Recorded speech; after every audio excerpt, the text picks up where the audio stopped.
We're flying alongside the Pyrenees over the high valleys of the Ariège. We've just entered Cathar country when, in the distance, we see the ghostly silhouette of the Pog, a peak 1,200 meters high. At its summit is Montségur, the most famous of all vertiginous citadels, like a ship of stone stranded in the sky. Hundreds of men, women and children took refuge for several months within these ramparts as 10,000 soldiers of the Inquisition laid siege. They were to all intents and purposes unarmed, and instead of a drawbridge and portcullis, had nothing but a barn door. Finally, exhausted and running out of food and water, the heretics gave themselves up on the 16th of March, 1244. Refusing to renounce their faith, they were burnt alive at the foot of the fortress.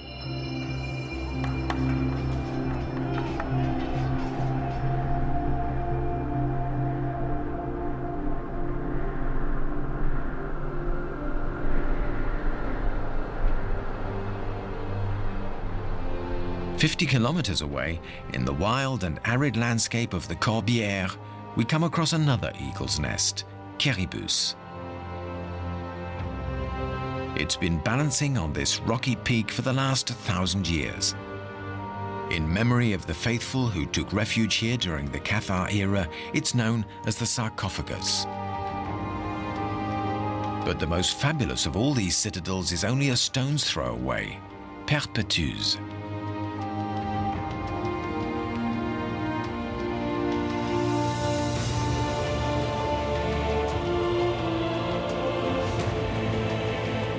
Onto this huge rocky ridge, the hand of man sculpted fortifications on several levels. It seems like a vision, a mirage. In fact, with the ramparts stretching for 2.5 kilometers, these ruins constitute the largest extant example of medieval military architecture. This impregnable fortress never even knew war. This is why it's known as the Celestial Carcassonne.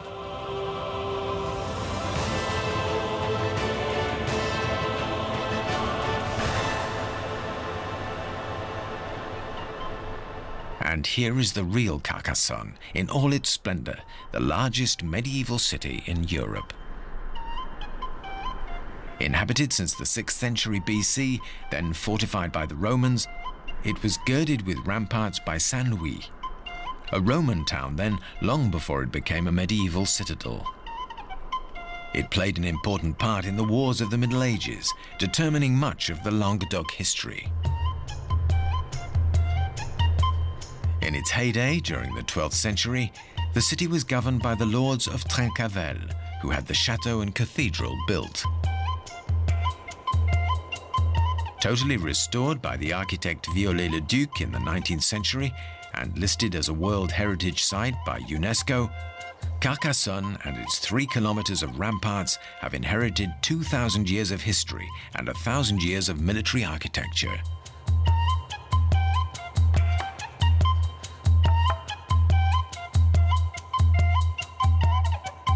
The space between the two walls was easy to defend. It's also where tournaments were held.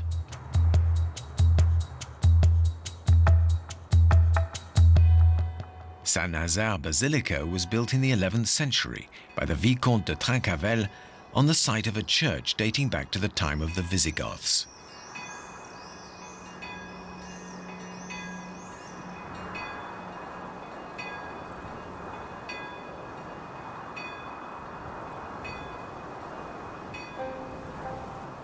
Once across the old bridge, you can wander through the narrow alleys of the Bastide Saint-Louis, the delightful lower town on the opposite bank of the Aude.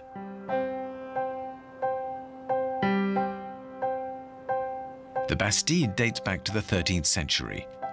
It was built apart from the city of Carcassonne proper several years after the battle between Trincavel and the King of France, so that those inhabitants driven out by the king could come back to live on their native land. A visit to Carcassonne is like a trip back in time to the Middle Ages.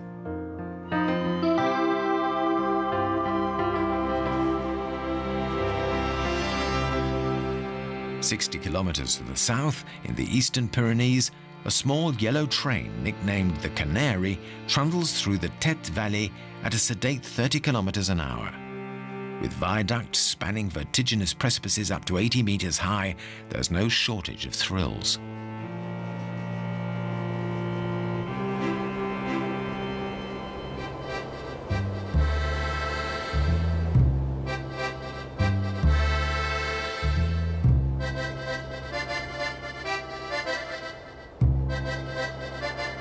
"30 kilometers to the east is Perpignan, a Catalan town with a rich heritage.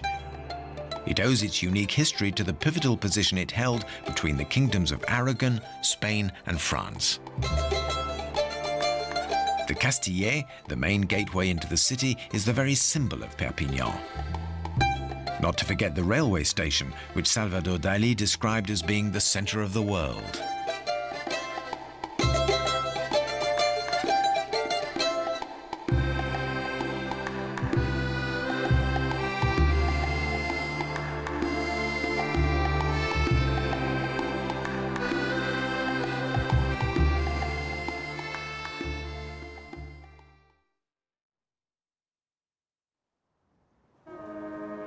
Here we are at Collioure, a stone's throw from the Spanish border.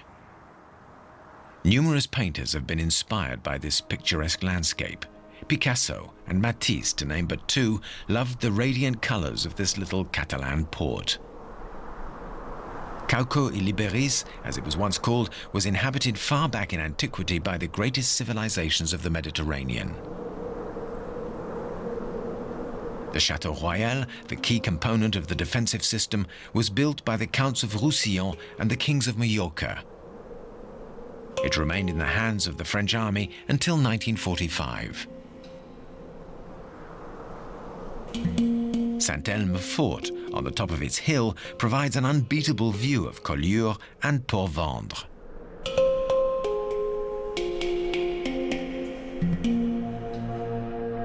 You'd be forgiven for thinking this was a gigantic sandcastle rising out of the ochre earth of the Corbière vineyards. Built in the 16th century, Sals fortress guarded the border between Catalonia and France. The garrison could number as many as 1,200 soldiers at a time, as well as 300 horses. Sals is a transition citadel, a marvelous blend of medieval fortifications with its keep and curtain walls, and more modern fortifications born of advances in artillery technology.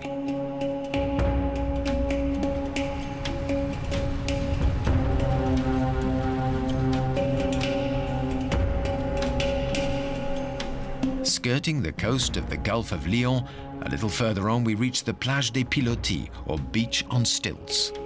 The strip of fine sand has over 1,300 wooden chalets, the first of which appeared at the end of the 19th century. Back then, high tide used to be a lot higher than it is today. These famous chalets on stilts were immortalized by the film Betty Blue. This is where Béatrice Dalle and Jean-Hugues Anglade played out their turbulent love story. 2 kilometers away is the village of Gruissan. In the center are the ruins of the old chateau and the Tour of Barberousse, or Redbeard's Tower, capping a town whose perfect spiral of pink roofs and winding alleyways makes it one of the prettiest in France. Before the Romans, this site was inhabited in prehistoric times and was originally an island. Today, it has lost none of its charm. 15 kilometers from the sea, by the last foothills of the Corbière, is Narbonne, the wine-producing capital of the Corbière and Minervois regions.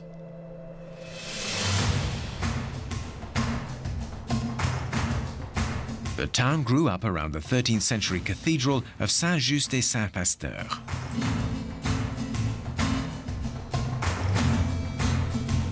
Just behind is the Archbishop's Palace, a little architectural gem which, it is said, inspired the Pope's Palace in Avignon.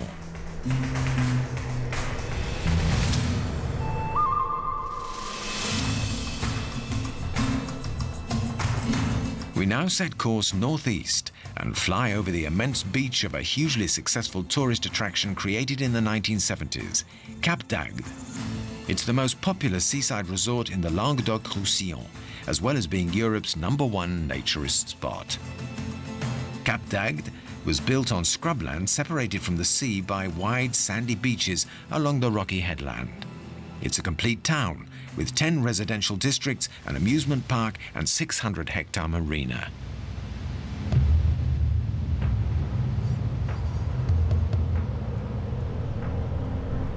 For 15 uninterrupted kilometers, we follow the beach. The road alongside separates the beach from the huge Tour Lagoon, which is fed by the Canal du Midi.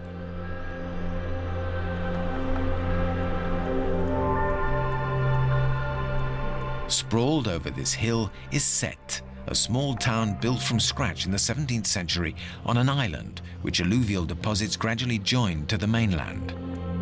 The seaside cemetery here is the last resting place of Paul Valéry, Jean Vilar and Georges Brassens.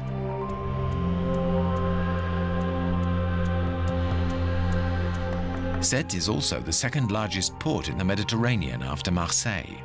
With so many canals and bridges, it looks almost like a lakeside village built on piles. Every year, on the 25th of August, the canals of Sète are the setting for nautical jousting tournaments.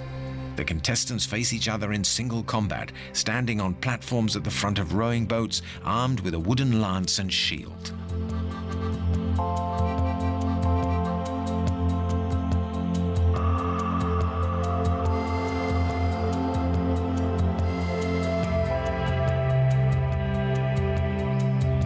We've taken to the skies again, flying over the only piece of France's southern coastline that has remained intact in all its wild beauty. We're in the Camargue, on the Mediterranean shore. Since 1970, it's been a regional nature park of some 85,000 hectares.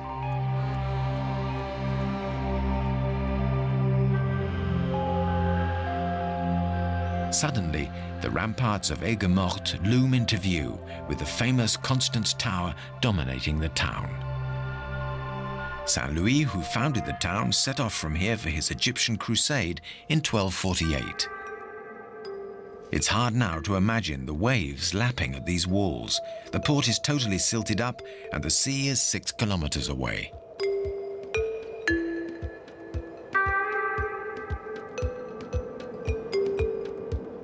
The most surprising sight is probably this bright pink and white Sultan. Its proximity to the town only serving to remind us that Aigues-Mortes will never again be a port. The multi-hued sultans stretch out over a great distance. It's a typical Camargue landscape, known to the locals as La Sansuire. It's a region that has always produced salt, the climate here being ideal for the rapid evaporation of seawater. The method is very simple. Seawater is pumped into the marshes and left to evaporate between the months of March and September. This is the largest rural community in France, Les Saintes Maries de la Mer, which covers half of the Camargue. But above all else, it's a pilgrimage destination for gypsies from all over Europe. Twice a year, all the traveling ethnic groups gather here to carry their Black Virgin into the sea, in a procession led by a dozen of the Camargue's horseback guardians.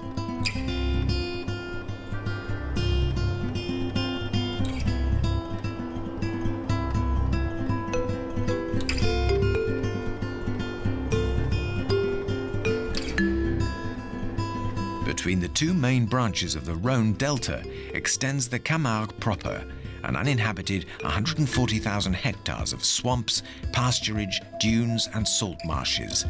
A protected nature reserve in which the god of the Camargue, the Black Bull, is free to wander.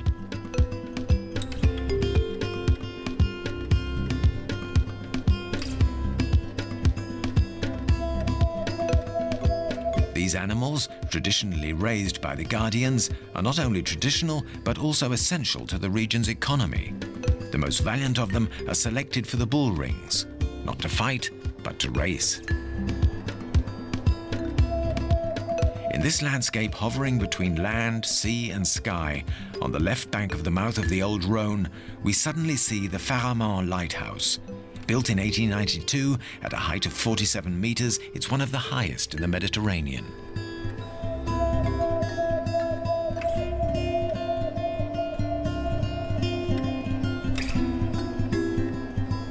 And before we leave the Camargue, pink flamingos. Since they were protected in the 1960s, their numbers have grown, and there are now more than 6,000. In fact, it's the only place in Europe where they reproduce.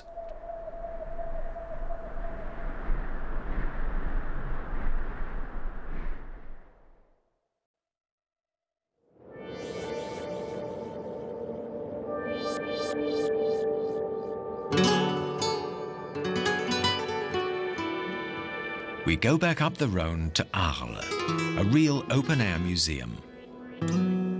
It's a town that fascinated Van Gogh as well as others. Its Roman amphitheaters are some of the oldest and largest anywhere. You can imagine the intense atmosphere in this temple to entertainment when wild animals and gladiators fought to the death, something they did here for 4 centuries.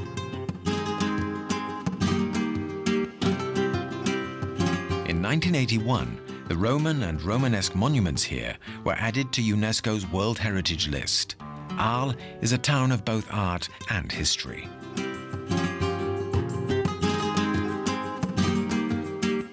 Heading inland 30 kilometers to the northwest of Arles, following the twists and turns of the Gare, we suddenly come across this most extraordinary Roman aqueduct, the fabulous Pont du Gard.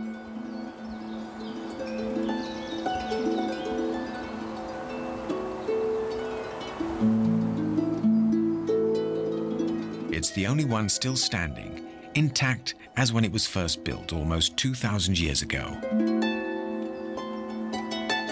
49 meters high and 275 meters long, the aqueduct was built to provide Nîmes with drinking water from the source of the Eure and Uzès, 10 kilometers upstream.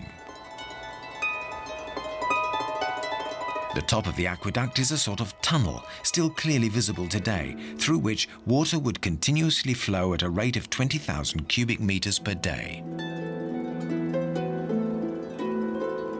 It's even more incredible when you think that the whole construction was driven solely by gravity. From Uzès to Nîmes, with an overall change in height of only 12 meters. It's certainly something to think about as you draw close to this sleeping giant and the huge blocks of limestone, some of which weigh up to 6 tons. A technological feat that we would be unable to reproduce today, and testimony to the true grandeur of that wondrous era.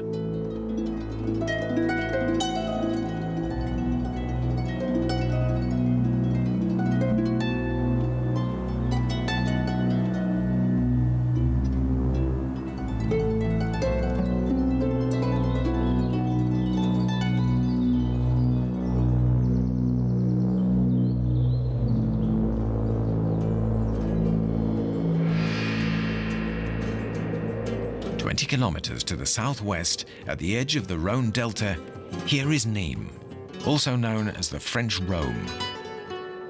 The town is home to one of the most beautiful collections of ancient ruins anywhere, and bearing the crown is the amphitheater.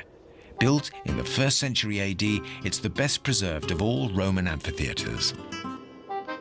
Its characteristic elliptical shape, 133 meters by 101, held 23,000 spectators on its 34 terraced steps. Spectators who came to watch wild beasts or gladiators fight to the death. Not far away is the famous Square House, built around the year 5. It's one of the best preserved Roman temples anywhere.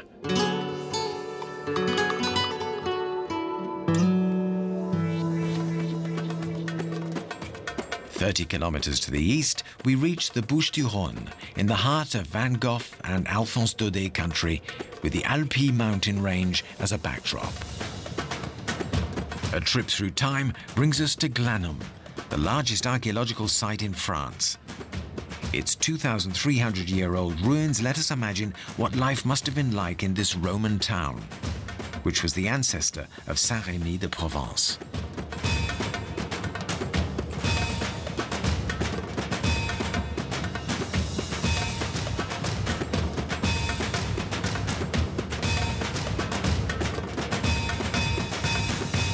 Saint-Rémy de Provence, home to Provençal artists and writers, not to mention Nostradamus.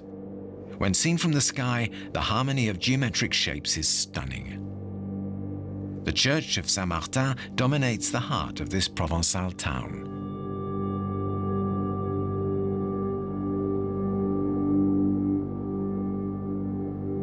A large part of the town and the farmland around it still get their water by means of an irrigation system elaborated by the Roman inhabitants of Glanum.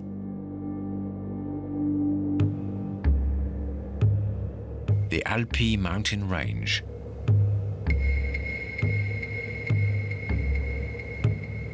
The dazzling white ramparts of this magnificent 10th century fortress overhang the famous village of Beau-de-Provence. It's a fabulous mixture of ruins, monuments, and wonderfully restored old houses, of Renaissance facades, art galleries, and museums.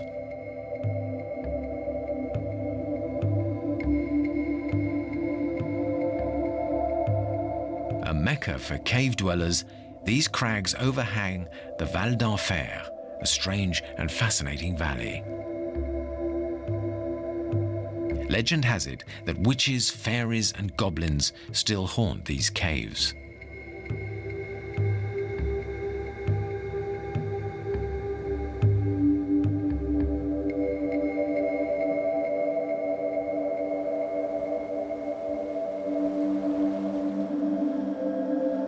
Back to the Rhône, a river used for other things besides transport and business.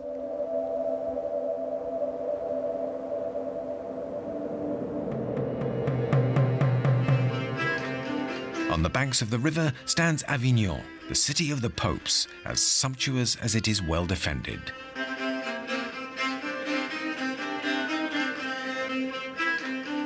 As a result of disputes in Rome, Pope Clement V moved his pontifical court to Avignon in 1309, and there it remained for 70 years.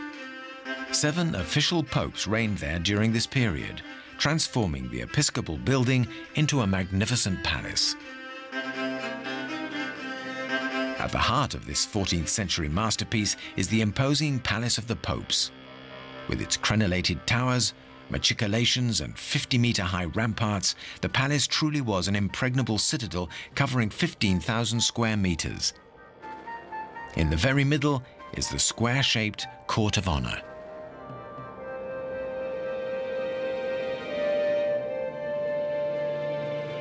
As for the famous Pont d'Avignon itself, well, here it is. Its real name is the Saint-Bénézet Bridge. All but 4 arches were carried away when the Rhône flooded in the 17th century. The old town itself is protected by 4 kilometers of ramparts from the 14th century. These ramparts were built to protect the inhabitants not only from invasion but also from the savage floods of the Rhône. Without them, much of this incomparable architectural and historical gem would probably not have survived.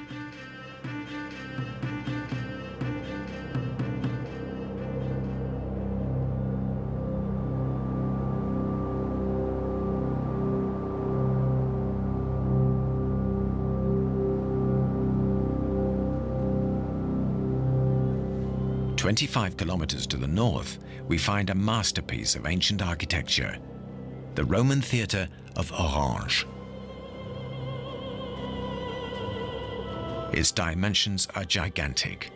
The facade is over 100 meters long, and the rear wall of the stage rises to a height of 37 meters. Its 4 levels of tiered seats, carved straight out of the hill, can even today accommodate an audience of up to 15,000, as happens during the Chorégie d'Orange, one of the greatest opera festivals in the world.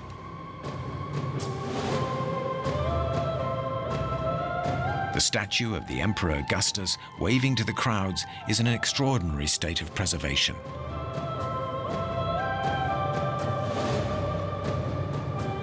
If there truly are places on Earth suffused with a special spirit, The magnificent Roman theatre of Orange is one of them.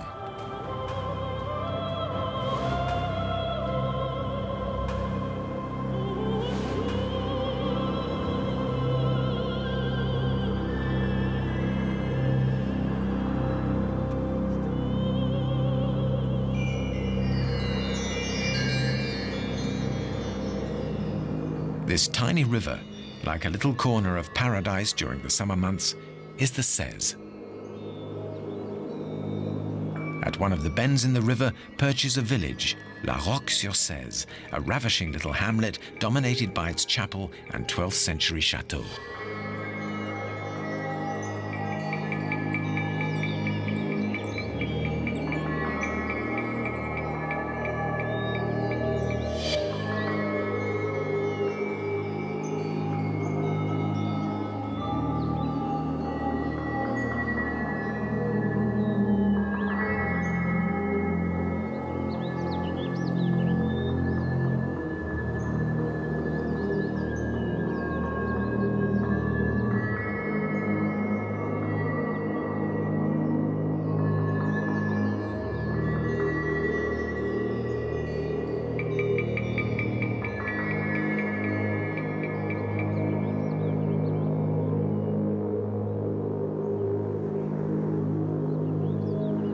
"15 kilometers to the north, gouging its way through the plateau like an enormous serpent, is Ardèche Gorge. It's a limestone canyon, winding its way for 35 kilometers beneath cliffs rising to the height of up to 300 meters. There are underground caves, like the Grotte de la Madeleine, only 7 kilometers from Saint-Remez. The gorge is also, of course, a paradise for lovers of canoeing and kayaking.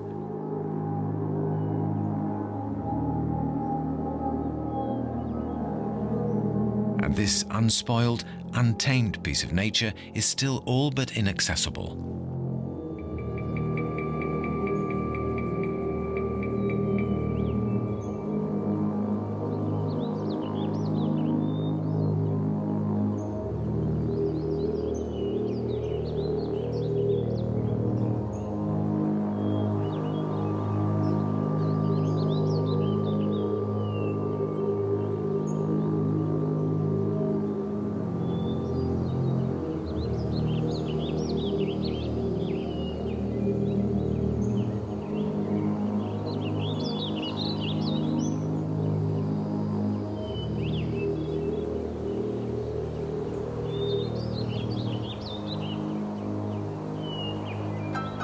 In the department of the Vaucluse, halfway between the mountains and the plain, we find this little town with a history and ruins dating back over 2,000 years, Vaison-la-Romaine.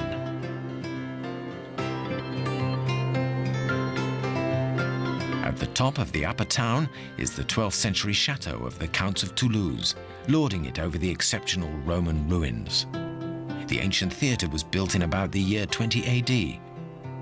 Further along, part of the Roman town has been excavated, complete with streets, gardens, and ponds. It's known as Little Pompeii. In the lower town, we find the famous bridge that was destroyed in the deadly floods of 1992, when a large part of the town ended up under the waters of the Ouvèze. Vaison gives off a genuine feeling of harmony, which stays with you long after you've left the town.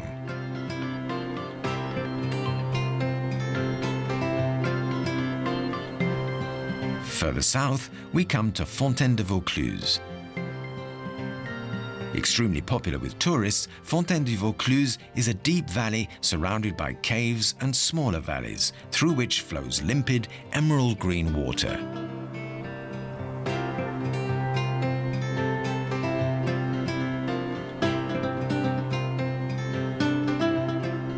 This blue pool is over 300 meters deep. It gives birth to the river Sorgue, with a rate of flow of 90,000 liters per second.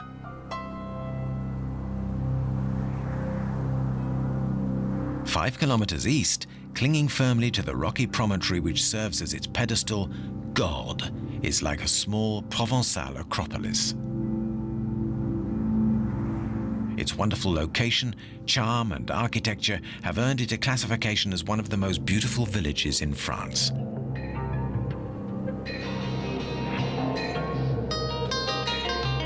Further east, the sublime village of Roussillon suddenly appears. Its name comes from the color of the earth from which it was sculpted. The rough cast of the houses and the tiles on the roofs are all colored by ochre. Right up until the 1930s, a workforce of at least 1,000 labored here at extracting the ochre from nature at sites with such evocative names as the Valley of Fairies, the Giant's Pathway, and the Cliffs of Blood.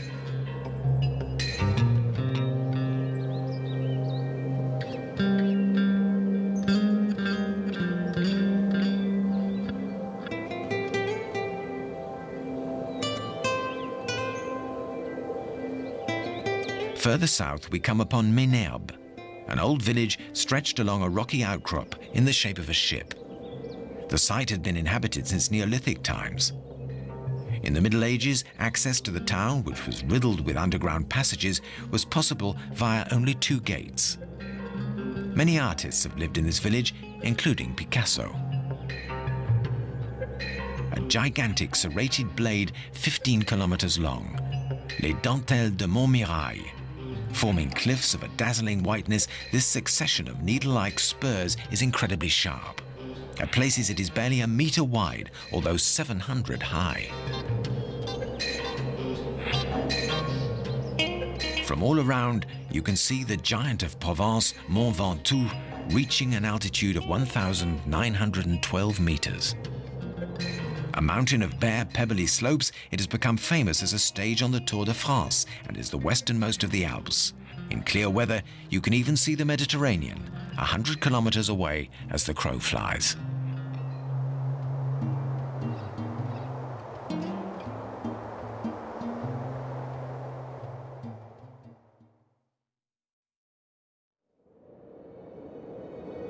The islets of the Frioul archipelago, with the city of Marseille as a backdrop.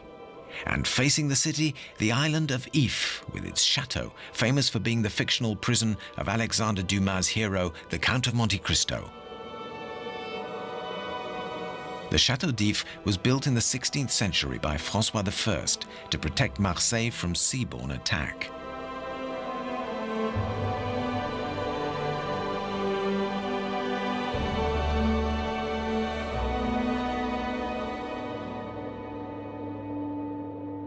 Five kilometers to the north is Marseille, the Phocian city, founded by the Greeks 600 years before Christ.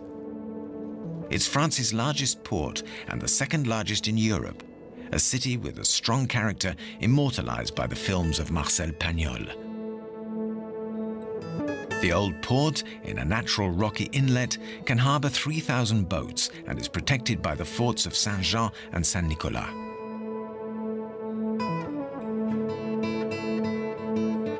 To get you in the holiday mood, I suggest a short flight over the transparent waters of this sublime spot. Just a stone's throw from Marseille lies a paradise unlike any other, the Calanque. For millions of years, the sea has been gouging and sculpting this white rock into a lacework that stretches for a good 20 kilometers.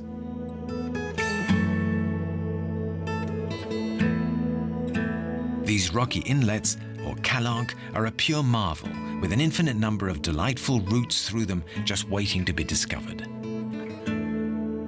6,000 years ago, there were ancient fluvial valleys here. The level of the sea suddenly rose 100 meters, invading the valleys. This explains why, 15 years ago, the famous Cosquer Cave, with its 27,000-year-old wall painting, was discovered in a canyon at a depth of 37 meters.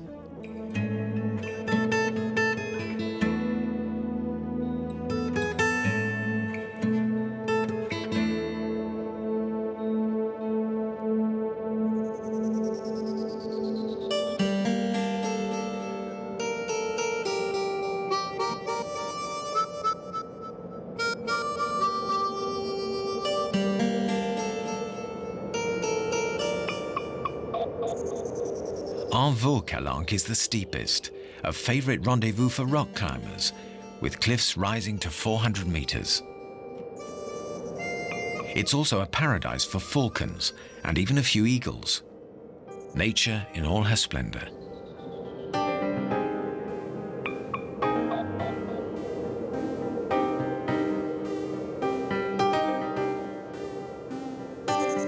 Port-Miou-Calanque is by far the longest. Its marina is astonishingly deep, a safe harbor in which to shelter from the Mistral.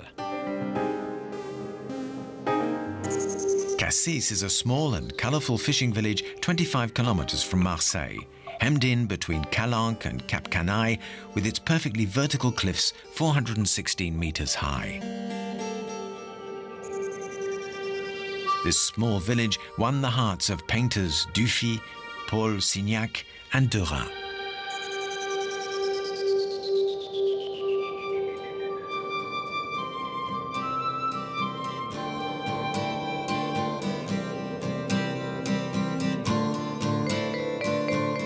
"50 kilometers further east in the département of the Var is the Gien Peninsula.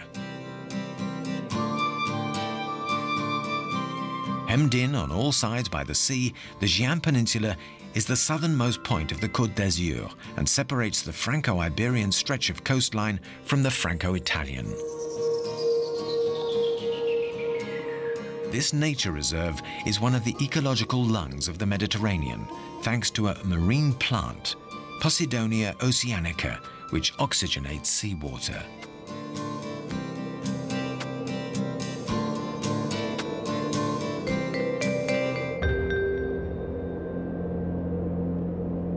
Leaving the peninsula, we come to Porquerolles Island. Since 1971, the island has been completely protected from urban development.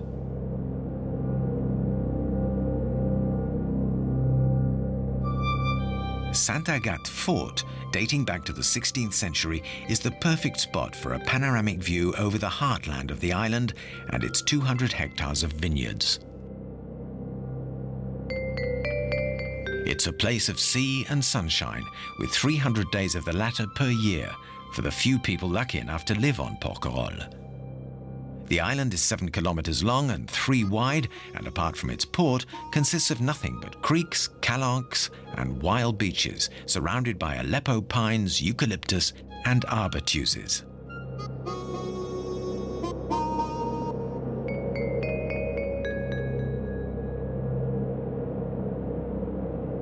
Back to the mainland, where we find the famous village of Ramatuelle, calmly looking out to sea.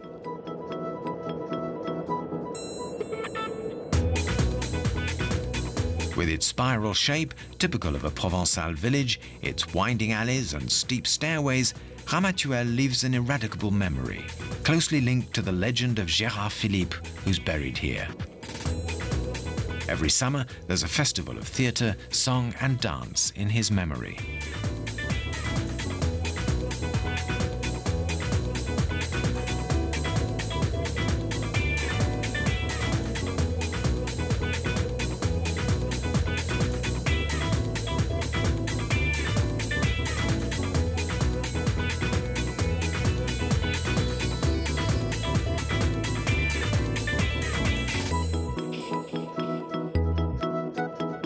Seven kilometers to the north is the famous village of Saint-Tropez.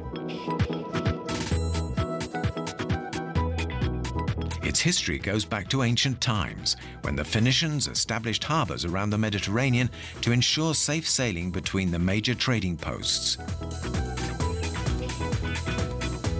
In the 15th century, the town was fortified by Genoese families. Some of these fortifications still surround a section of the town.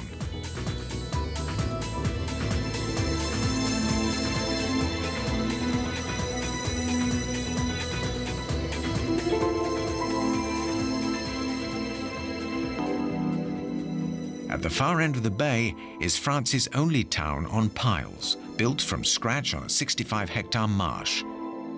This is Port Grimaud, the Provençal Venice.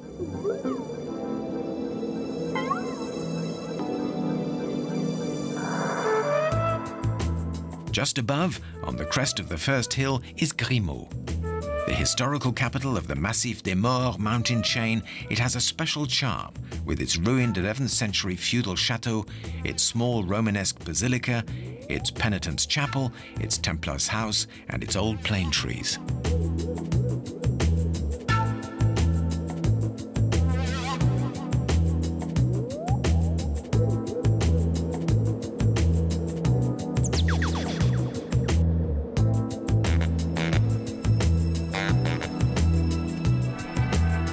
On the way to Cannes is the magnificent Massif de l'Esterel.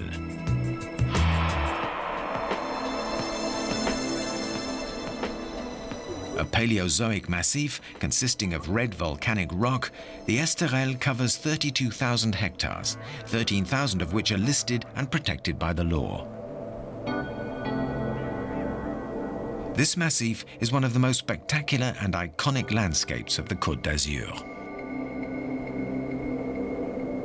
Every year it takes on more of the appearance of a desert. This is due to fires, the worst of which destroyed 19,000 hectares in the summer of 2003.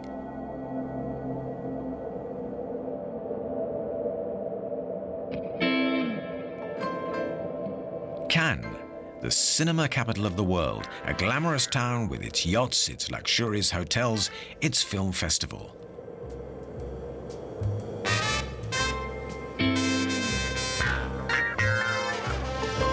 The Croisette, adorned with palm trees and gardens and bordered with beaches of fine sand and coloured parasols. The town owes its success to an Englishman, Lord Brougham. In 1834, unable to go to Nice because of an epidemic of cholera there, he stopped in Cannes, then just a little village. He had a villa built and encouraged his compatriots to visit.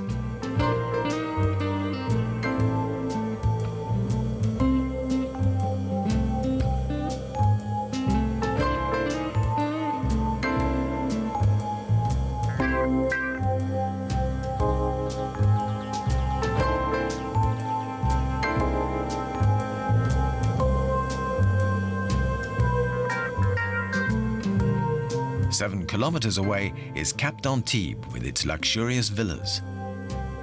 The Cap was very popular with American high society in the 1920s. In the foreground is Antibes' Grimaldi Chateau, former residence of the Princes of Monaco, first constructed in the 12th century and rebuilt in the 16th. Today, it contains the Musée Picasso.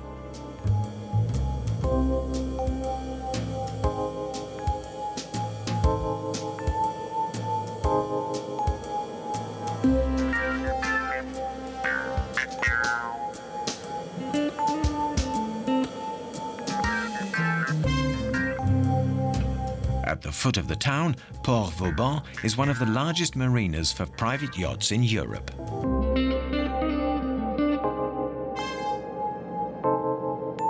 Located on the Saint-Roch Peninsula, 26 meters above sea level, the Fort Carré, built in the 16th century, was so well designed and armed that Vauban brought it up to date with contemporary military techniques, and it was never taken.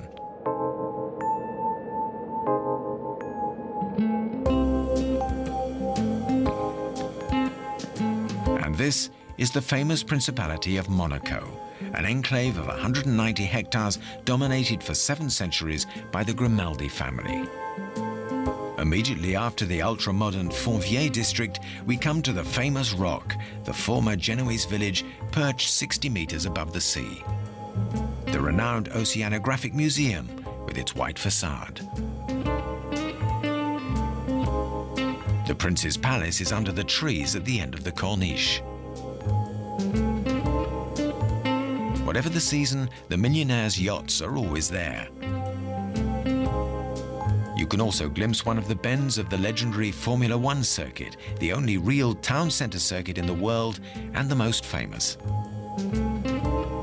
And here's Monte Carlo's new town, its skyscrapers making it look a little like Hong Kong.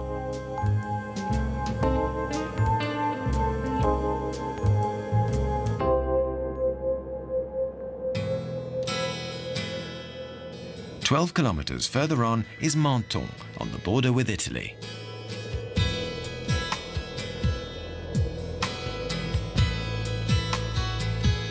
Baroque clock tower of the Saint-Michel Church. Looking at the town's architecture and colors, you could think you were already in Italy. In fact, many Italians from Turin own a second home here. Sheltered by the Southern Alps, this town is swept by neither the Mistral nor any cold winds and enjoys an extremely mild climate. It's the only place in Europe where the lemon tree produces fruit all year round.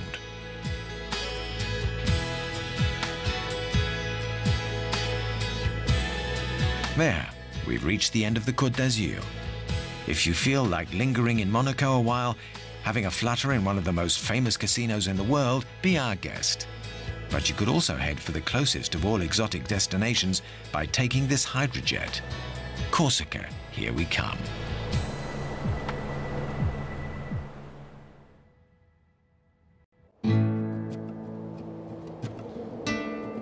After a night on the boat, we reach the coast of an island that really does deserve its moniker of Isle of Beauty.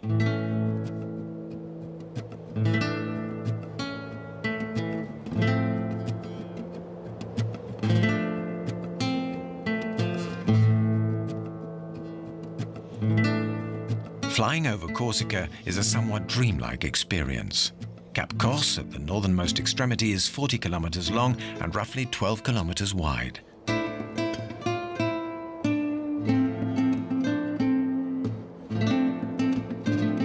Where the land ends, an infinite variety of sublime blues and greens begins. A succession of rocks just breaking the astonishingly clear water and beaches in the warm embrace of their creeks. Saint-Thierry is at the very north of the Cape. Snuggled around its tiny port, this delightful hamlet of a few dozen traditional stone houses looks almost like a film set.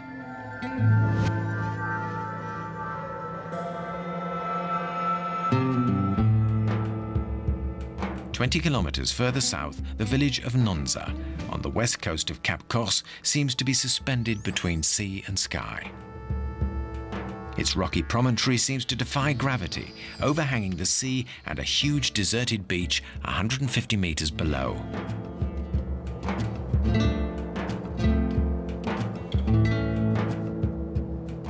The ethereal church of Sainte-Julie holds court over the town square.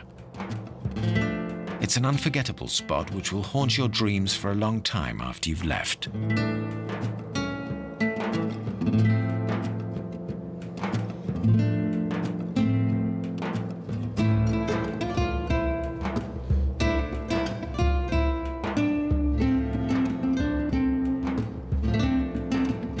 Kilometers away as the crow flies, the port of Saint-Florent. This village, constructed in the Gulf of the same name, has a beautiful 15th century citadel. Formerly a Roman town, it became an episcopal see in the Middle Ages. But nowadays, Saint-Florent is a delightful fishing port and a very popular seaside resort.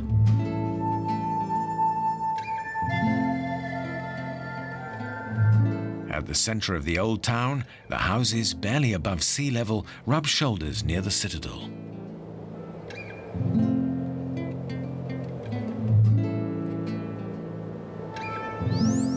The Place des Portes, with its space for playing boule, is the lively center.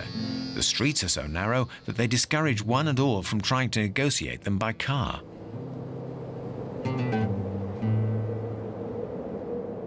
Where Saint-Florent ends, the Désert des Agriates begins.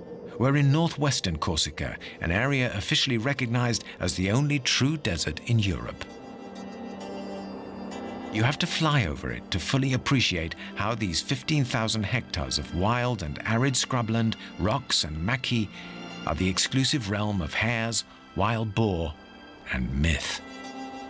It's hard to believe that this fabulous natural sanctuary used to be a bustling hive of economic activity. Most people today know only the coast of this desert and its enormous beaches.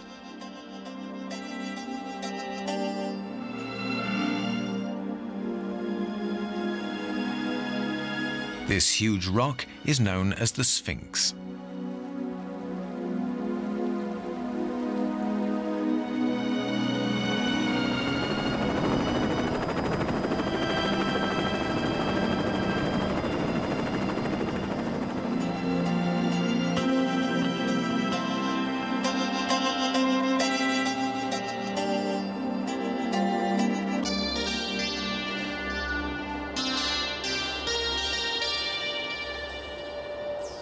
Isola Rossa, the Red Isle.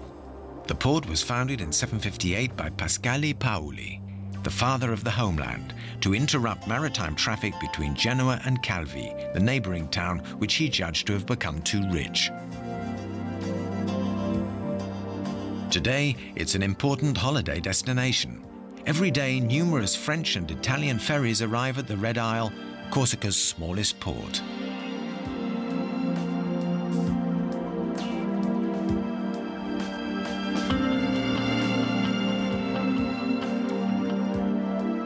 Behind the town is the micro-region of La Balagna, with its many charming villages. San Antonino is one of the most beautiful examples. The panorama from here is breathtaking.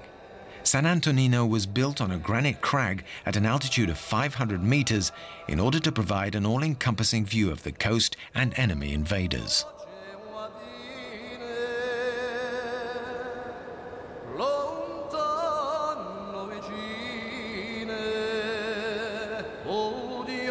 And this is Calvi. At its summit is the citadel, which dominates the port, a gem placed on the sea.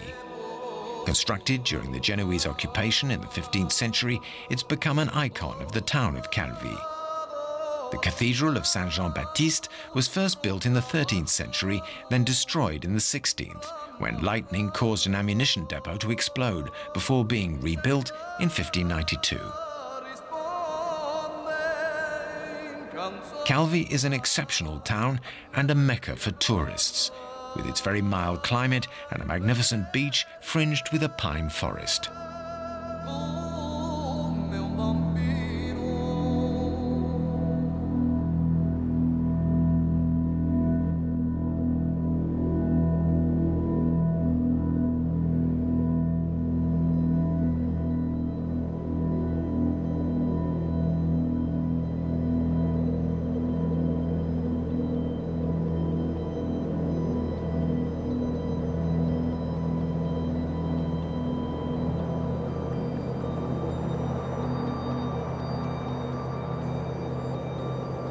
Here we are at the very summit of Corsica, Monticinto, which reaches an altitude of 2,706 meters.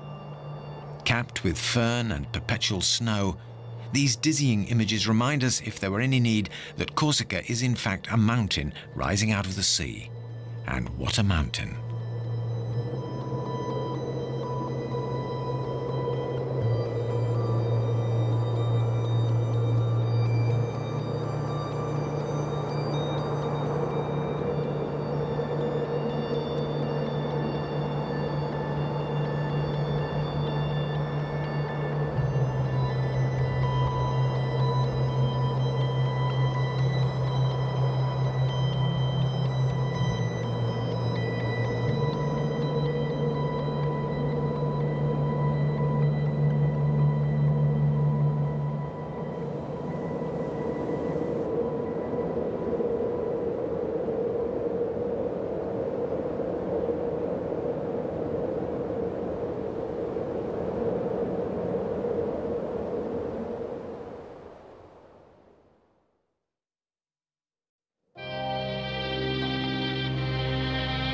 The town of Corte, right at the heart of the island. Paoli made Corte the capital of Corsica in 1769, after opening a university in the National Palace. The university, financed by the clergy, was intended to educate the generations to come and extricate the island from its dependence on the outside world, in other words, on Genoa.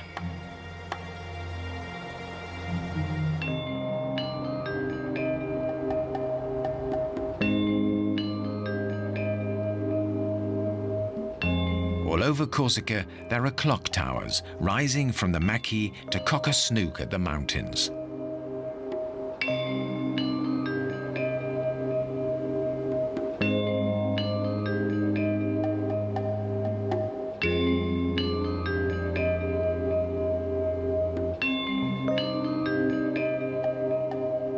And here's the marvelous panorama of the Gulf of Girolata.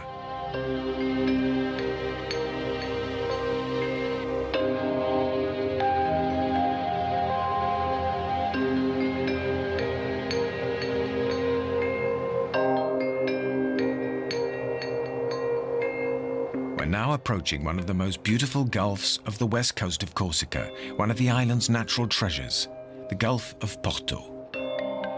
Porto nestles snugly in a rocky setting of cliffs and peaks, some of which soar to 1,000 meters above the sea. The entrance to the port is guarded by one of the famous lookout towers built by the Genoese to protect the island from pirates. There are about 100 of them around the island.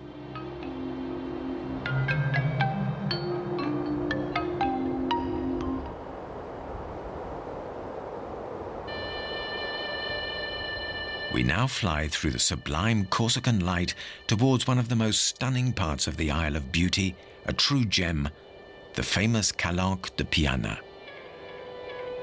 Cliffs of red granite which soar to heights of 300 meters above the sea, craggy rocks sculpted by erosion into unusual, almost unreal shapes.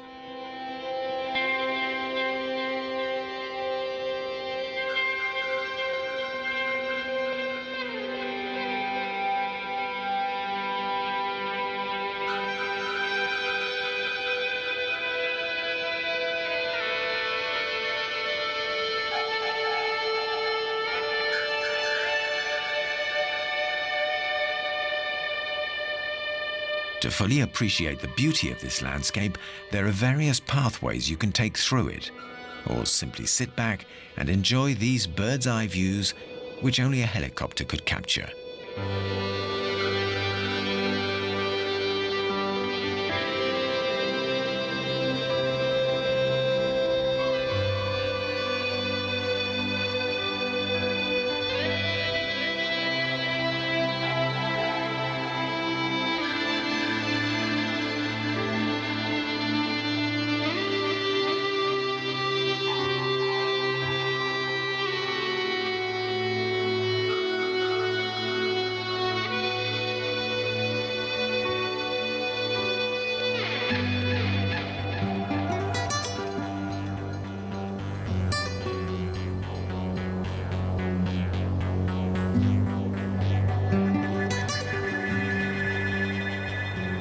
This magnificent corniche heads south to the imperial city, Ajaccio, where the great Corsican himself, Napoleon, was born in 1769. You can visit the home of the Bonaparte family, and only a few streets away, that of Tino Rossi.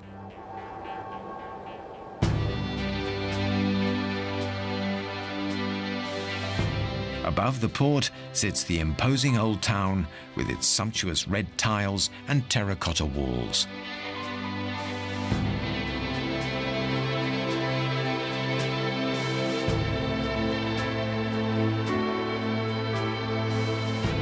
Ajaccio is a special town with a unique climate. Even in winter, the temperature never drops below 14 degrees. Often, the only shadow to fall across the town is the eternal one of Napoleon's imperial eagle.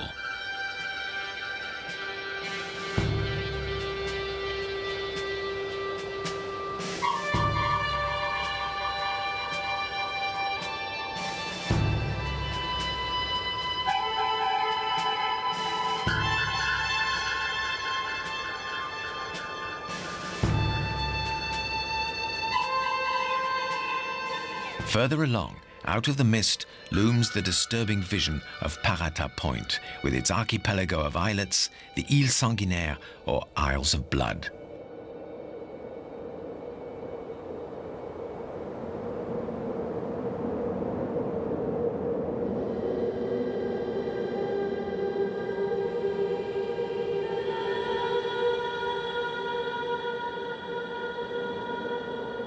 The crystal clarity of the sea around Corsica is no myth, as these images clearly illustrate. You could imagine these were the turquoise waters of a lagoon, but the mountains are never far away.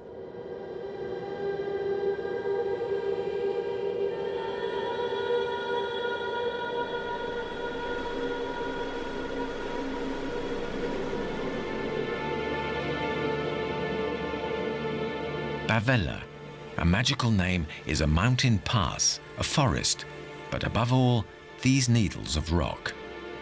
Around here they call this spectacle an opera of nature. It's a massif of extraordinary needles, sheer walls of red porphyry which change color depending on the light. They change from gold to indigo. It would be hard to find a wilder landscape.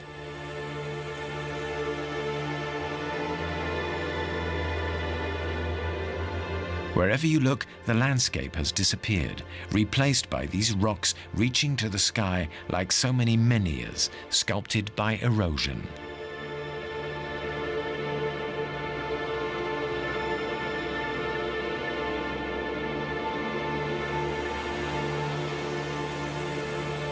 And yet another extraordinary sight. They call this place the Bomb Hole.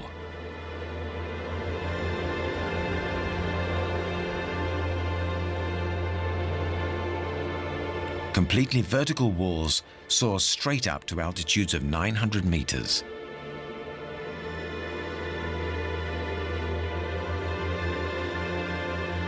It's hardly surprising that this enormous Corsican garden of needles, this pure world of rock, isn't only a listed mountainous region, but is also a favorite spot for climbers.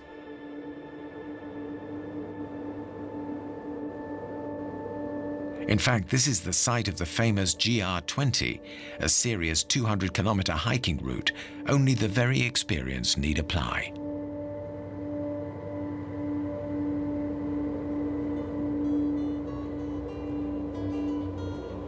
On the east coast, we find Porto Vecchio, a town founded and fortified by the Genoese in 1539 in order to wipe out the last Corsairs.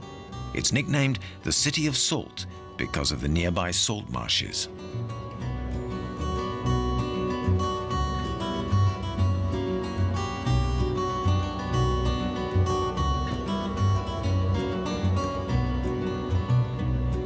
Today it's taken off as a tourist attraction thanks to its sublime beaches like Pinarello and Palombagia.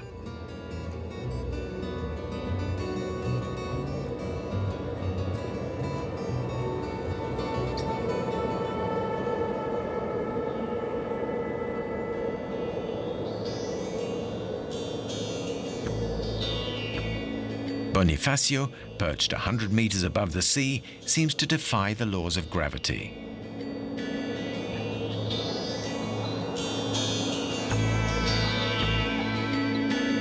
Colonized by Italians from Pisa, it was in fact originally founded in 1195 by the Genoese, who built the citadel, the town wall, and the square towers.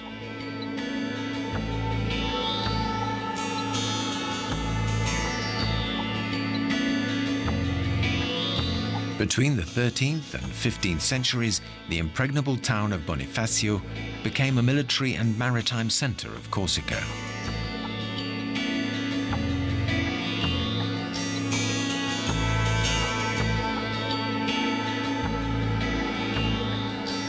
Safe behind its ramparts, the upper town dominates a sort of peninsula, which naturally protects the town.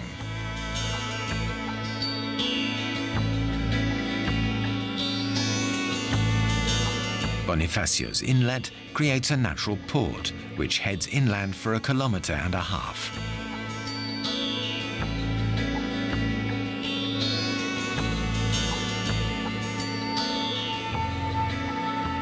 The last pieces of Corsican territory before Sardinia, the Lavezzi Islands, an archipelago of minuscule islets feared by mariners since time immemorial.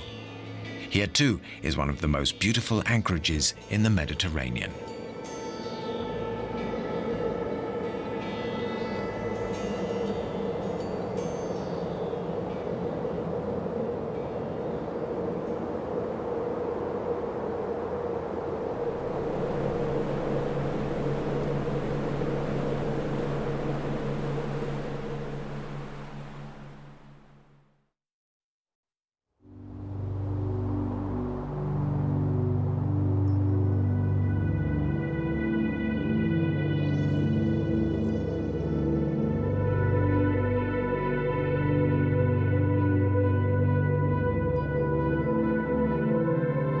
The Mercantour is the countryside just inland from Nice.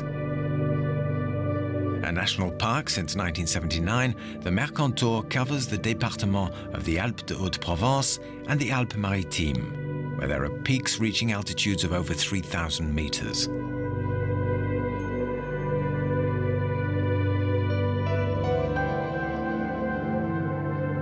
The peak of the Grande Séolane is easy to spot in this world of perpetual snow at an altitude of 2,900 meters.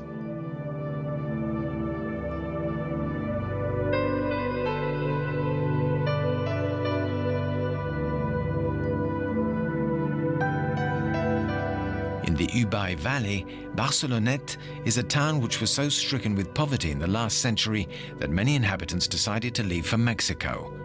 Having made their fortune, their descendants came back to live in the old country.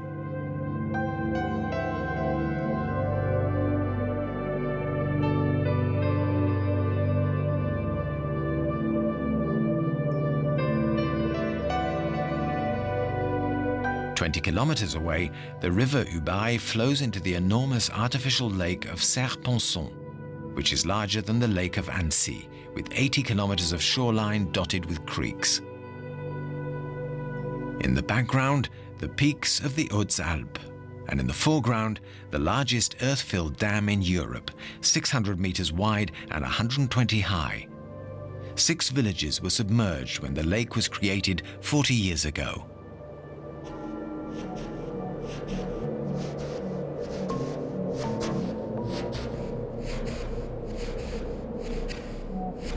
Not far from the lake, we find these bizarre shapes. The demoiselles coiffées, or young ladies in hats. They are columns of friable rock from the Jurassic period, capped with granite. The two materials, one soft, the other hard, react differently to erosion, resulting in these stunning edifices.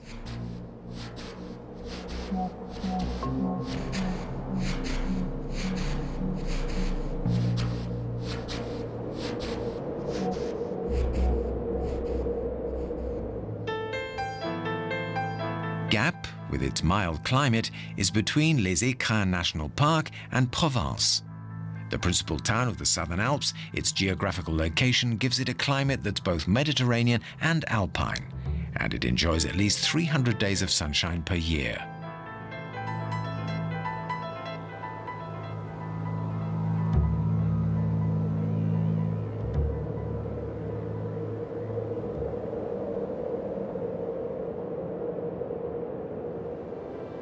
At the French-Italian border, there's an oddly shaped peak, an immense pyramid reaching an altitude of 3,840 meters. This is the famous Mont Viso. With its unique shape, it's a mountain that resembles no other.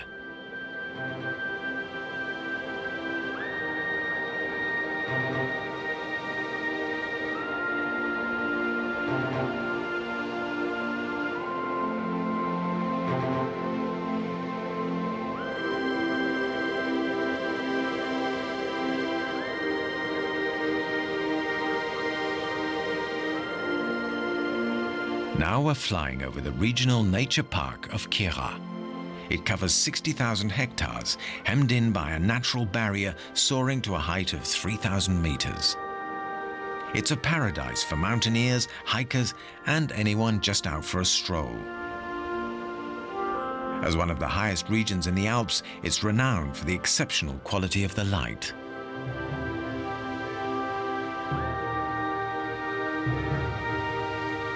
The plateau of Vercors in the Isère département.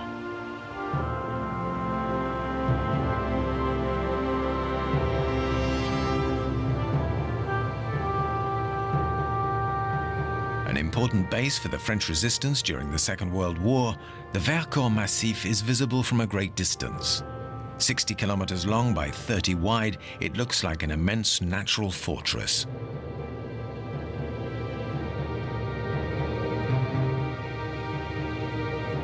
The Vercors Regional Nature Park, created in 1970, covers an area of 135,000 hectares, most of which is forest.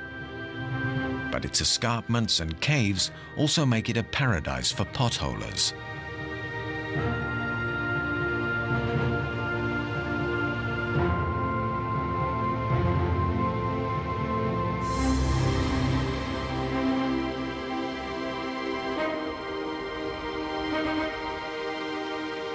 a legendary mountain pass, the Galibier, at an altitude of 2,647 meters. A natural barrier between the Isère and Savoie, the Galibier is an iconic stage of the Tour de France, a mecca for cyclists. Since 1947, the Tour de France has included this ascent 29 times. Coppi, Janssens, Merckx and Pantani are among those who have won this fearsome mountain stage.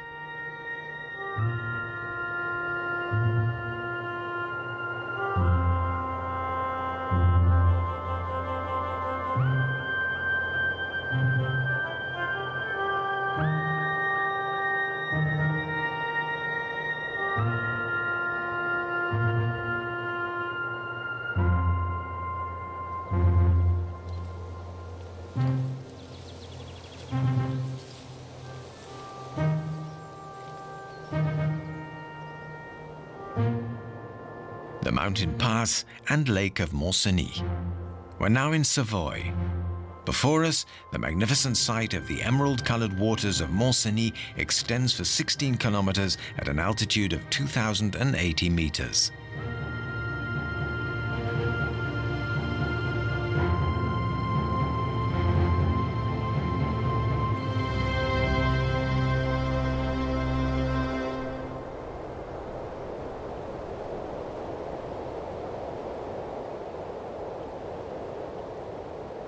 The pass links France and Italy. It's closed in winter, but you can get to Italy by taking the Frejus Tunnel, either by car or train.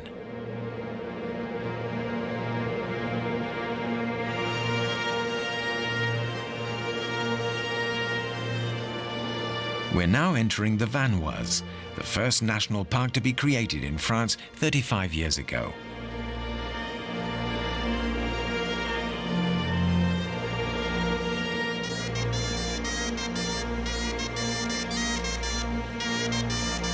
This little gem in the midst of untamed nature is called Bonneval-sur-Arc. There are no electric cables, no TV aerials. Time here is standing still. Strict planning guidelines are applied to maintain the traditional architectural style.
In the Tarentaise, we find the Lac du Chevry, also known as the Lac de Tignes. The dam is famous for its huge fresco, painted in 1989 and covering an area of over 12,000 square meters.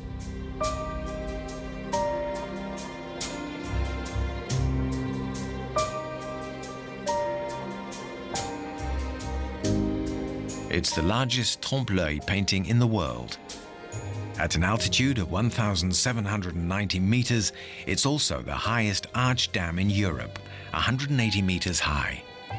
The dam supplies the town of Grenoble with its electricity.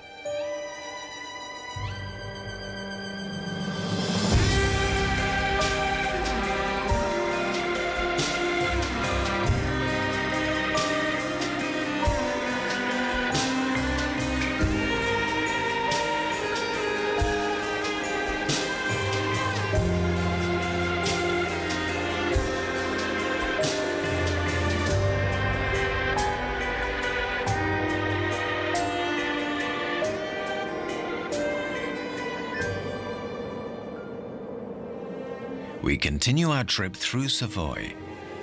In the heart of the Beaufort region, we find the Lac de Roseland and its dam.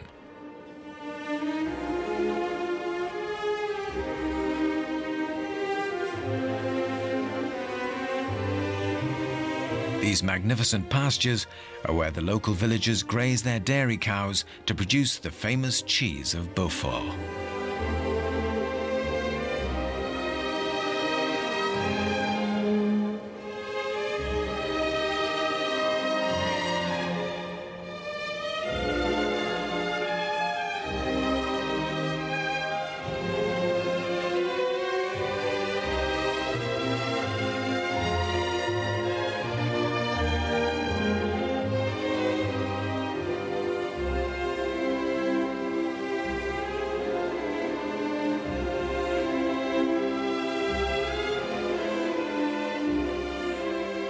Between the valleys of the Isère and the Arc, on a rocky crag 200 meters high, is the medieval chateau of Miolan. Built in the 10th century, it policed the roads of the Tarentaise, the Maurienne, and the Bauge. It later became a prison, a function it fulfilled until the Revolution. The Marquis de Sade was locked up here for a while.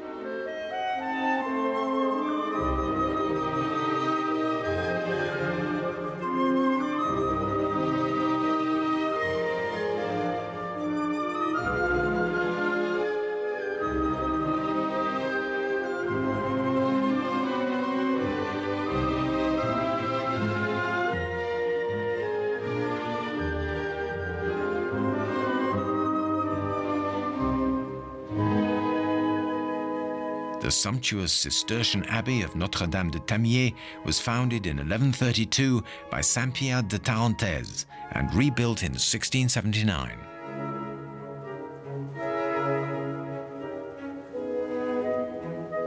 Today, it has a community of about 30 monks.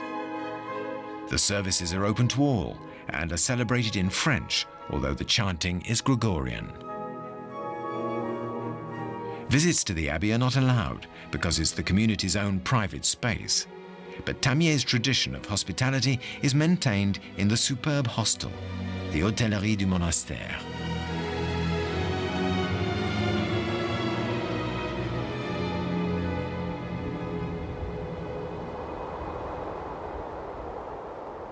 The glorious reflected light on the Lac du Bourget tells us that we're approaching Aix-les-Bains.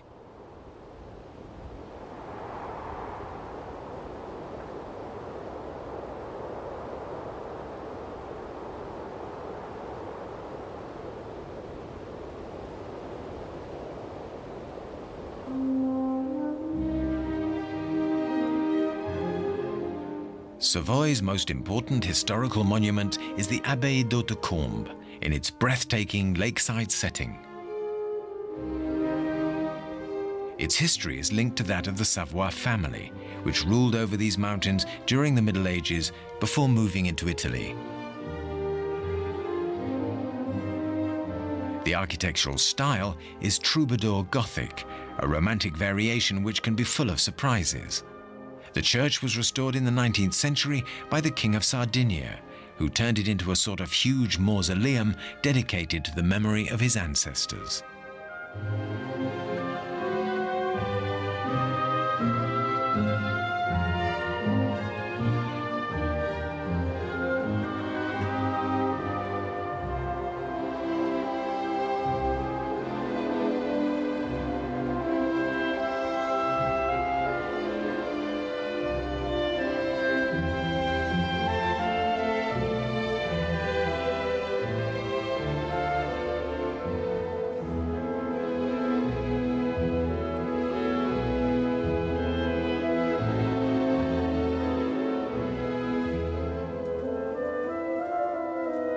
The chateau of Menton-Saint-Bernard is on the shore of Annecy Lake, in a magnificent landscape of mountains, meadows, and woods.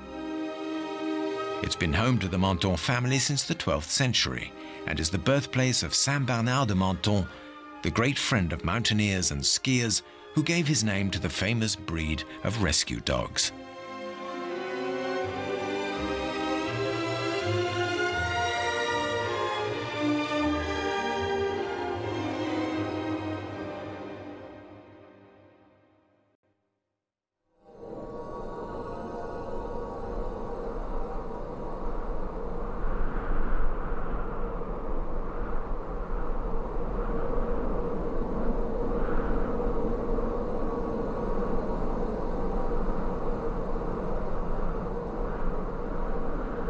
We now reach the majestic massif of Mont Blanc, with this ethereal view of the Needles of Chamonix pointing skywards.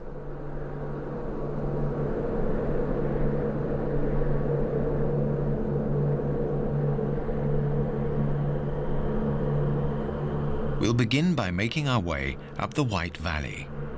It was the English who first dared tackle it in 1741, and who dubbed this stretch the Sea of Ice because of the endless succession of enormous waves and crevices. Lost in this vast space, people look like ants.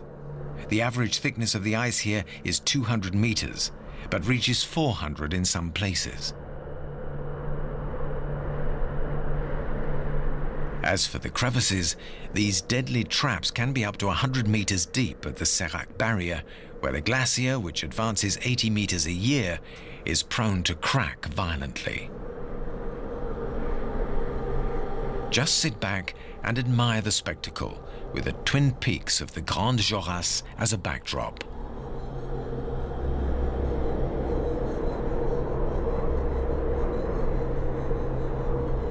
Making our way up the glacier, we come across plenty of refuges. There are 15 of them in all, clinging to the rock faces. This one, the Shark, even has a helicopter platform for flying in supplies.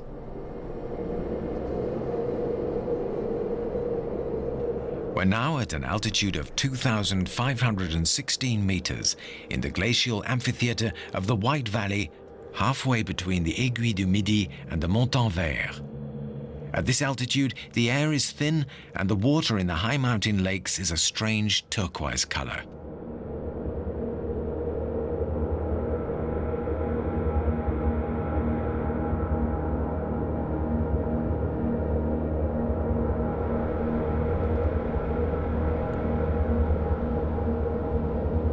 We finally reach the famous Aiguille du Midi, which overlooks the valley of Chamonix from its 3,842-meter-high peak.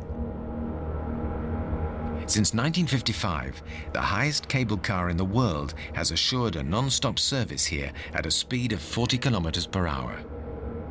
It's the fastest way to reach what is aptly named the balcony of Mont Blanc.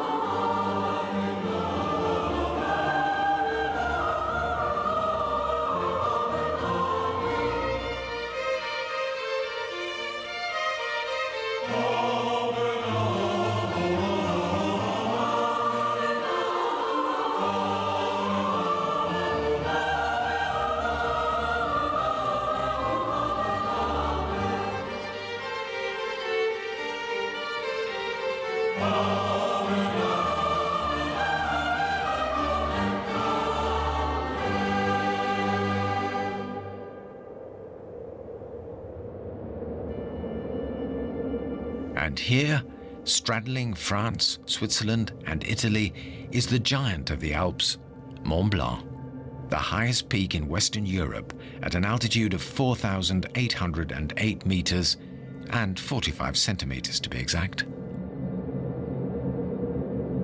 The first known ascent was on the 8th of August 1786 and was carried out by Frenchmen. This great exploit heralded the beginnings of modern mountaineering.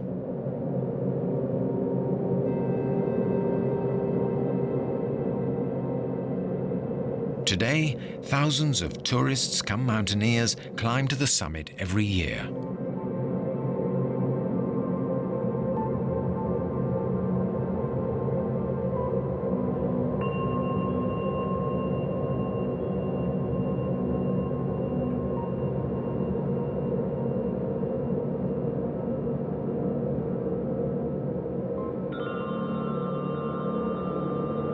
The summit is covered with perpetual snow at depths from 15 to 23 meters.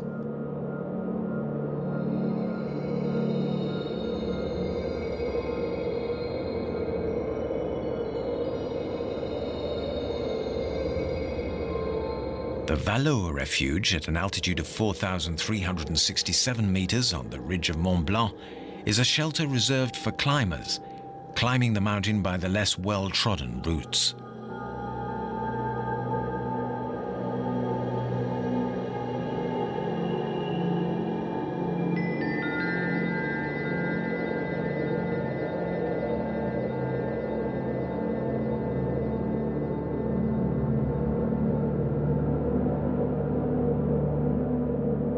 Rosson Glacier descends in a straight line from 4,808 meters, its tongue culminating above Chamonix at an altitude of 1,180 meters.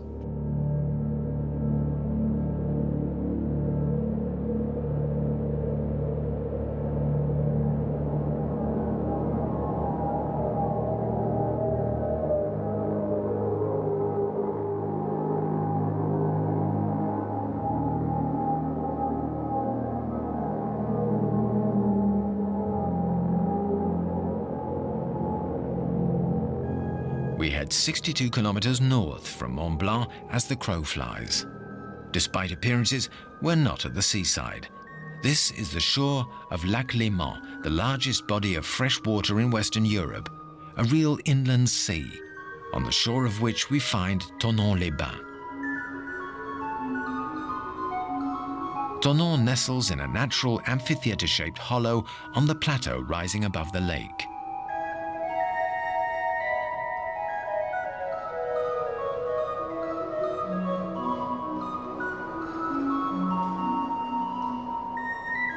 The lakeside Château de la Ripaille is just after Thonon on the way to Évian.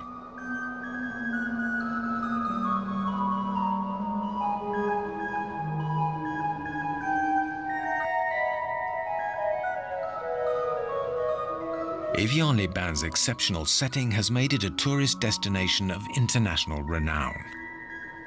It's both a bathing resort with a mild climate and a spa resort, thanks to its world-famous mineral water.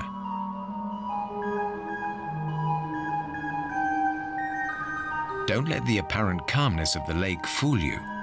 Violent storms can spring up here in no time at all. The captains of the launches which make regular crossings to Switzerland know this only too well. It's the largest lake in Western Europe, 72 kilometers long and 3 across, and was formed by the retreat of the Rhone Glacier after the last ice age 15,000 years ago. The Rhone crosses it from east to west.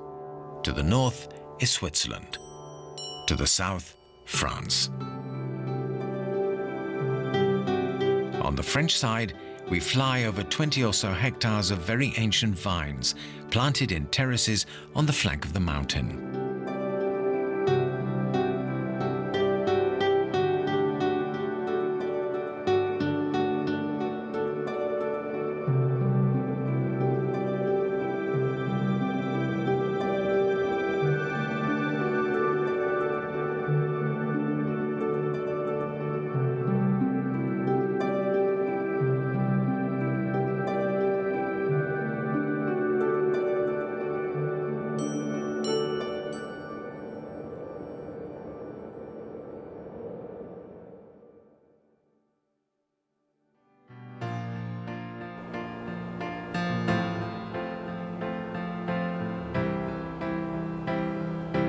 We're now in the Franche-Comté region. Nestling in a loop of the Doubs, Besançon, capital of the region, is spread over the hill below the Citadelle de Vauban.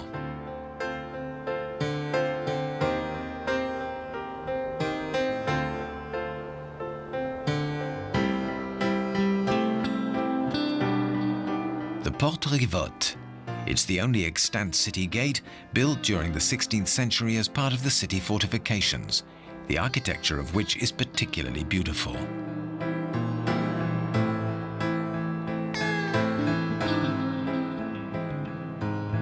A rare example of Louis XV architecture, the Chapelle du Refuge is capped with a dome of varnished tiles. Whether it's the Cathedral of the Madeleine, the Church of Saint-Pierre, or the Cathedral of Saint-Jean, each is as majestic as the next.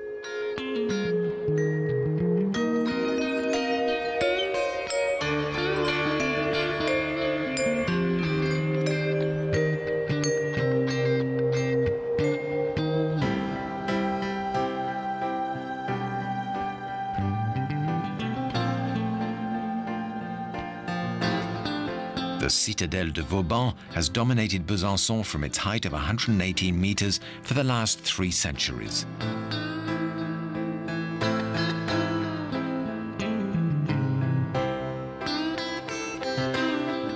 We head northwest for 80 kilometers towards Alsace.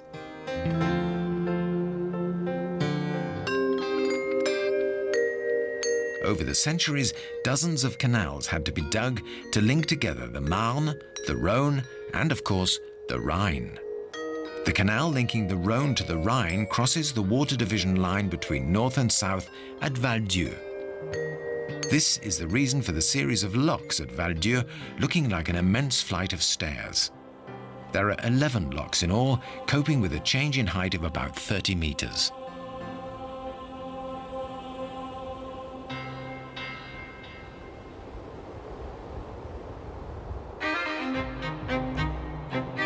The town of Thann grew up around the toll gate set up at the entrance to the Thur Valley by the descendants of Charlemagne. The collegiate church of Saint-Thibault is a pure gem of Gothic architecture. With its 78-meter-high spire, the building reminds us that Thann was an important pilgrimage destination, situated as it is on the route from the Netherlands to Italy. The Ballon d'Alsace, at an altitude of 1,247 meters, straddles the département of the Haut-Rhin and the Vosges, as well as the territory of Belfort. It's a wild and grandiose region.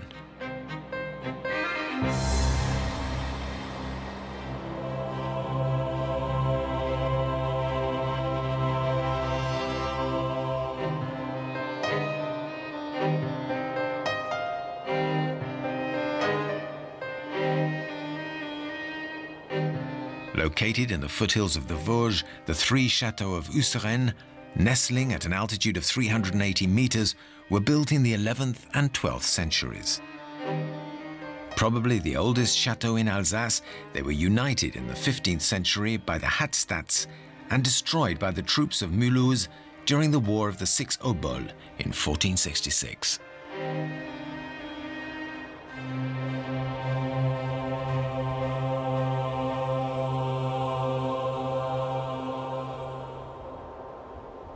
The beautiful and impressive town of Neuf-Brisach was created by Vauban on Louis XIV's orders to oppose the Habsburgs.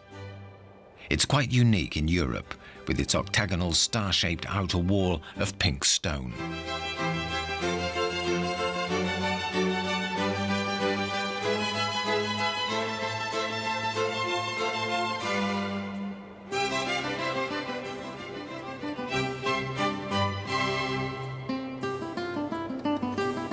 Colmar, the capital of Alsatian wine.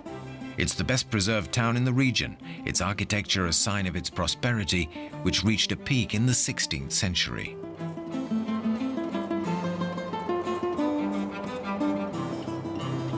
Flying over this magnificent mountain road, we continue our voyage of discovery through Alsace.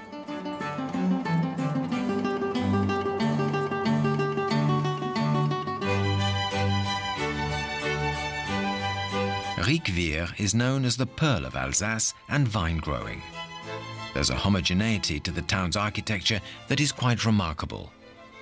Wherever you look, wooden paneling, oriel windows and half-timbered houses with roofs to match create a unique skyline.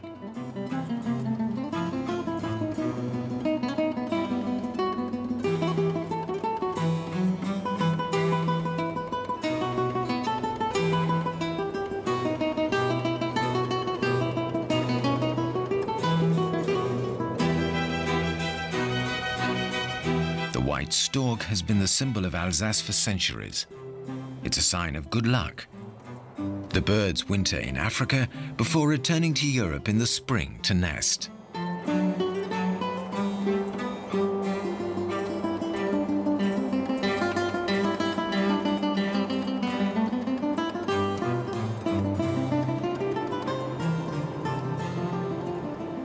We head 10 kilometers north of Riquewihr, continuing along the wine route in the département of the Bas-Rhin. And here we come across the craziest of all Alsatian chateaux, Haut-Königsbourg, aping the shape of the rocky spur on which it's built. Dominating the plain from its 700 meters, it's said to be the third most visited site in France. This eccentric marvel was first built in 1147. destroyed and rebuilt several times, and was no more than a ruin in 1901 when the Emperor Wilhelm II decided to have it rebuilt in all its medieval, romantic splendor.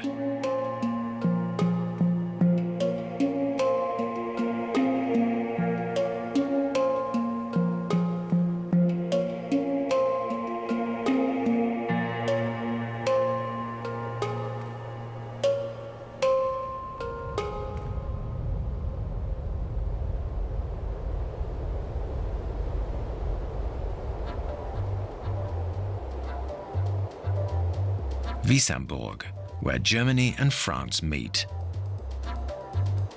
Wissembourg, a miniature Alsatian Venice, nestling among hills and mountains and traversed by the Lothair, a tributary of the Rhine. The town's origins go back to the 7th century, when Benedictine monks founded an abbey on the island in the Lothair.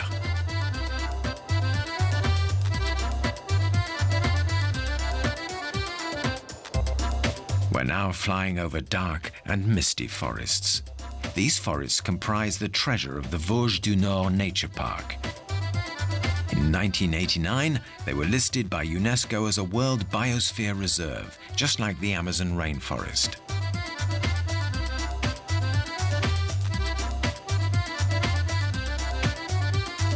Great technological exploits are sometimes needed to help barges cross uneven landscapes. One startling example is this sloping boat lift at Saint-Louis-Arzvillers. Up until 1969, a barge had to go through 17 locks to pass this section of the Marne to Rhine Canal. So they invented this boat lift to leap the 50-meter height difference in one go. This huge mobile bathtub can carry up to 350 tons of boat. With a slope of 41 degrees, it only takes 20 minutes to reach the onward part of your journey.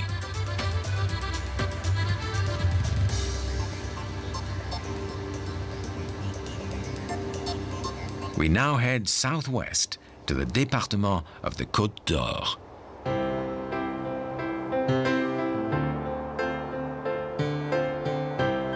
Rochepot Château, with its multicolored roofs, has stood 30 meters above its village since the 13th century. A seigneurial fortress in the 15th century, this chateau of the Knights of the Golden Fleece lost its keep during the Revolution.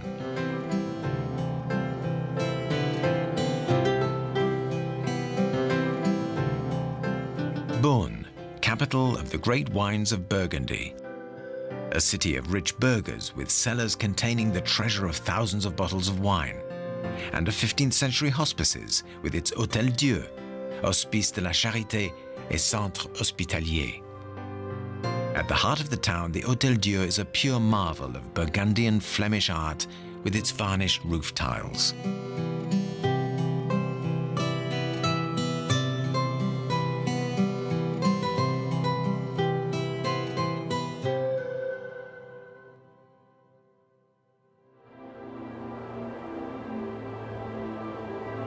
In the middle of the vast forests of the Morvan, we find the Lac des Setons in the département of the Nièvre. Originally, it was just a swamp until a dam was built in the 19th century to regulate the waters of the tributaries of the Seine and transport the wood which Paris used for heating. Since 1970, the Morvan has been a regional nature park covering an area of 280,000 hectares.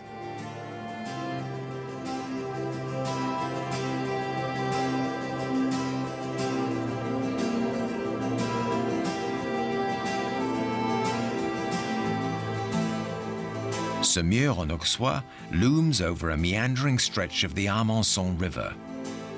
The medieval town, dating back to the 11th century, is surrounded by ramparts. The gates, of course, are fortified, and 4 of the original 14 from the Middle Ages still remain. When you're lucky enough to discover a town like this one, you get the very strong feeling that history lives on in such a place.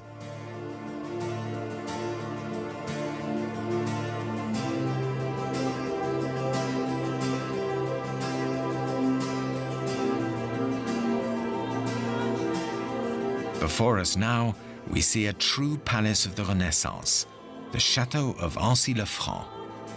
Built in the 16th century by François I, the exterior is restrained, but it conceals a marvelous Renaissance courtyard.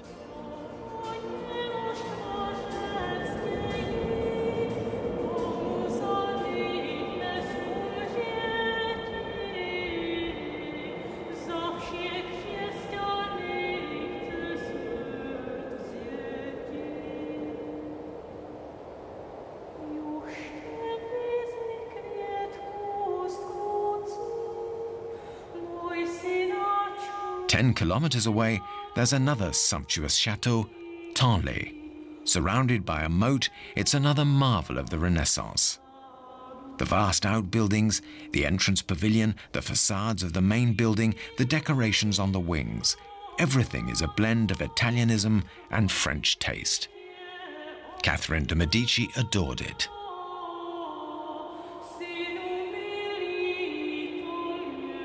Tonnerre is a magical little town, with its tiled roofs rising in tiers. It dates back to Roman times. At its summit stands the 14th century church of Saint-Pierre, with its 15th century square tower. At its feet is the Fosse d'Yonne, a spring 60 meters deep, which was the town's main source of water. The wash house dates back to the 18th century and measures 14 meters in diameter.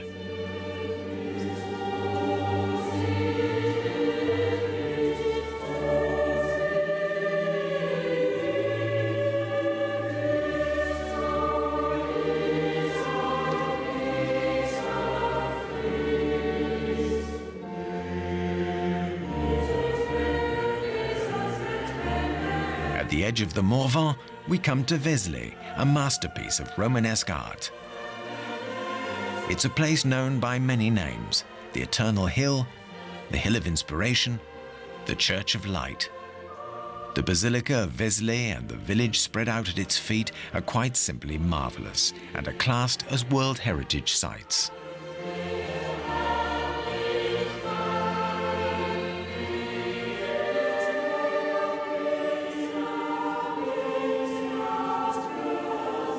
The Basilique de la Madeleine is also known as the Church of Light because at the winter and summer solstices, the sun's rays pass through the huge stained glass windows with perfect precision.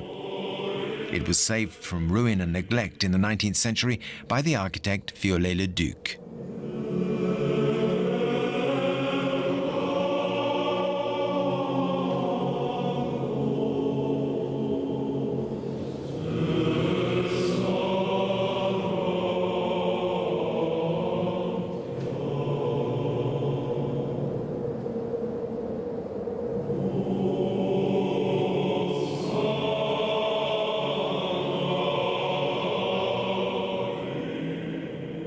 Now we head northwest to Paris, following the waterways.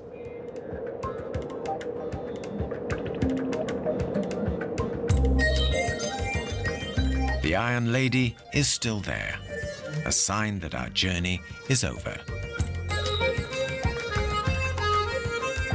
Other marvels await us, but they'll have to be for some other time.